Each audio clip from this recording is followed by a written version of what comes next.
Assalamualaikum warahmatullahi wabarakatuh. Salam sejahtera buat kita semua. Baik anak-anak kami semuanya khusus kelas 12. Di sini Ibu ingatkan agar membuat grup WA untuk pembelajaran daring kita. Saat ini silakan anak-anak kami japri ke WA Ibu 08 12 71 94 27 43. Oke anak-anak kami semuanya. Pada pertemuan sebelumnya, kita sudah membahas tentang analisis data. Ya, dan kemudian untuk berikutnya, pertemuan kali ini kita akan membahas penentuan pengurusan tempat usaha. Ya. Penentuan dan pengurusan tempat usaha. Yang pertama kita perhatikan ada lokasi pertokoan, ya. Tingkat kepadatan penduduk. Lokasi usaha yang memiliki tingkat kepadatan penduduk tinggi akan mempunyai peluang untuk sukses dan berkembang yang tinggi.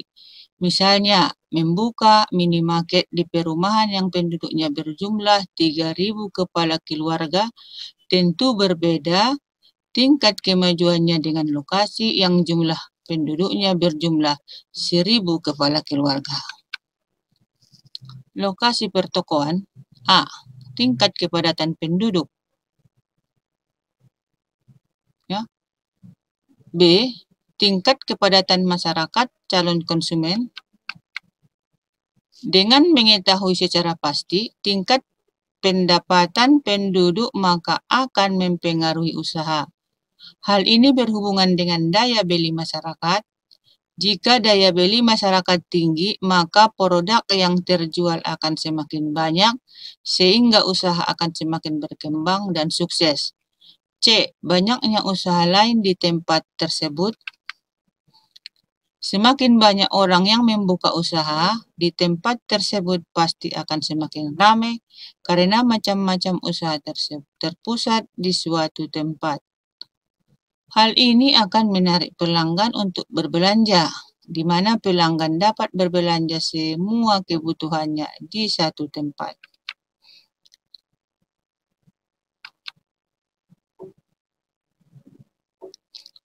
Lokasi pertokoan untuk D-nya, pertimbangan ekonomis, ya.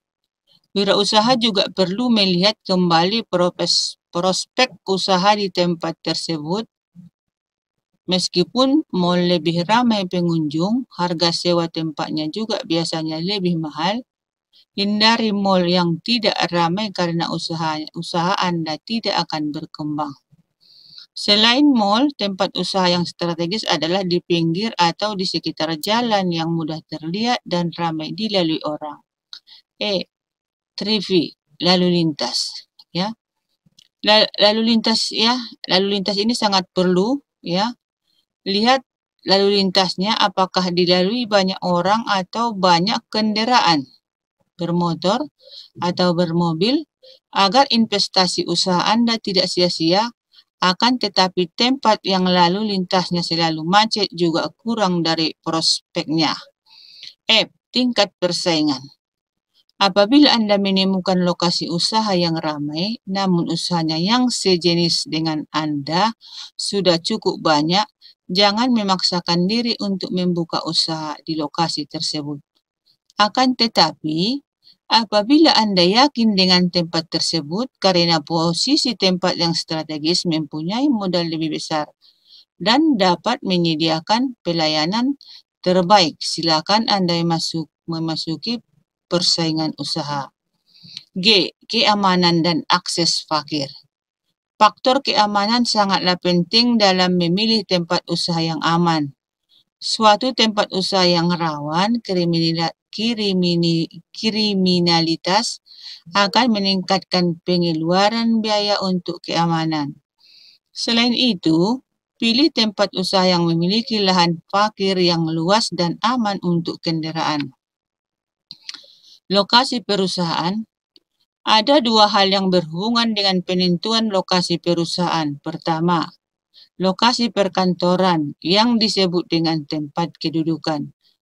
Kedua, lokasi perusahaan yang disebut tempat kediaman. Tempat kedudukan. Maksudnya tempat atau kantor suatu badan usaha. Biasanya digunakan untuk mengelola perusahaan yang berada di daerah lain. Tempat kediaman maksudnya adalah tempat perusahaan beroperasi. Hal-hal yang perlu diperhatikan ketika menentukan tempat kedudukan dan tempat kediaman yaitu A. Badan usaha yang memiliki beberapa perusahaan harus memilih tempat yang berlainan untuk masing-masing perusahaan tersebut. B. Pemilihan tempat kediaman perusahaan seringkali tergantung pada rentabilitas yang diharapkan, seperti keuntungan yang timbul dari proses produksi, harga bahan baku yang murah, transportasi, dan tenaga kerja. Ada beberapa jenis lokasi perusahaan yang perlu diketahui. 1. Lokasi perusahaan yang ditetapkan oleh pemerintah. Lokasi ini sudah ditetapkan dan tidak bisa seenaknya membangun perusahaan di luar lokasi yang telah ditentukan. Contohnya adalah seperti kawasan industri Cikarang, Pulau Gadung, dan lain sebagainya. Yang kedua, lokasi perusahaan yang mengikuti sejarah. Lokasi perusahaan yang dipilih biasanya memiliki nilai sejarah tertentu yang dapat memberikan pengaruh pada kegiatan bisnis. Misalnya seperti membangun perusahaan udang di Cirebon yang merupakan kota udang atau membangun usaha pendidikan di Yogyakarta yang telah terkenal sebagai kota pelajar.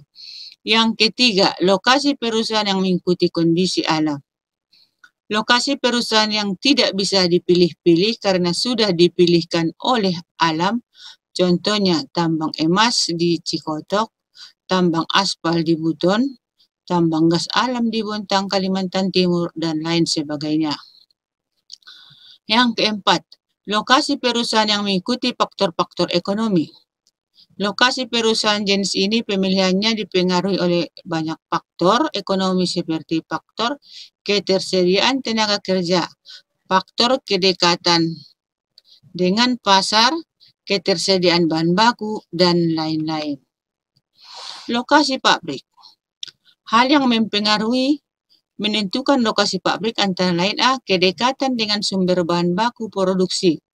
Kedekatan lokasi pabrik dengan sumber bahan baku produksi sangat penting. Misalnya, usaha yang membutuhkan banyak air sebagai bahan baku, pendukung seperti pabrik minuman harus memastikan persediaan air di wilayah tersebut sehingga mudah dan murah untuk keperluan produksi. B. Kedekatan dengan konsumen pasar.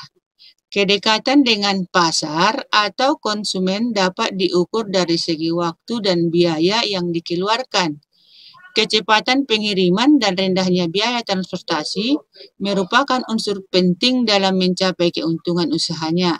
Misalnya, perusahaan kue basah harus berlokasi di tempat yang dekat dengan pasar konsumen untuk menjaga kualitas makanannya relatif tidak tahan lama. C. Ketersediaan kemudahan untuk mendapatkan tenaga kerja. Penentuan lokasi pabrik dipengaruhi oleh tingkat upah tenaga kerja yang tersedia, dan kemudahan memperoleh tenaga kerja ahli. Dan harus diingat bahwa di daerah yang belum maju sering tidak tersedia tenaga kerja yang memadai. Lokasi pabrik, ya. Lokasi pabrik, D-nya. Kemudahan fasilitas pengangkutan dan transportasi. Kemudahan fasilitas transportasi bisa membantu perusahaan untuk memperluas jangkauan pasar dan akan mengurangi ketergantungan perusahaan terhadap lokasi tertentu seperti pasar dan sumber bahan baku. E. Sikap masyarakat sekitar serta peraturan pemerintah. Sikap masyarakat serta peraturan pemerintah juga memengaruhi penentuan lokasi usaha. Pemerintah pusat maupun daerah memiliki peranan dalam pembangunan industri. Peranan itu dapat berupa bimbingan usaha, kemudahan regulasi, dan pemberian fasilitas modal yang berkaitan dengan investasi proyek di daerah-daerah. Sampai di sini dulu materi kita pada kesempatan kali ini. Kalau ada yang tidak paham dan pertanyaan, silakan buat di kolom komentar. Dengan begitu Ibu ucapkan banyak-banyak terima kasih. Assalamualaikum warahmatullahi wabarakatuh.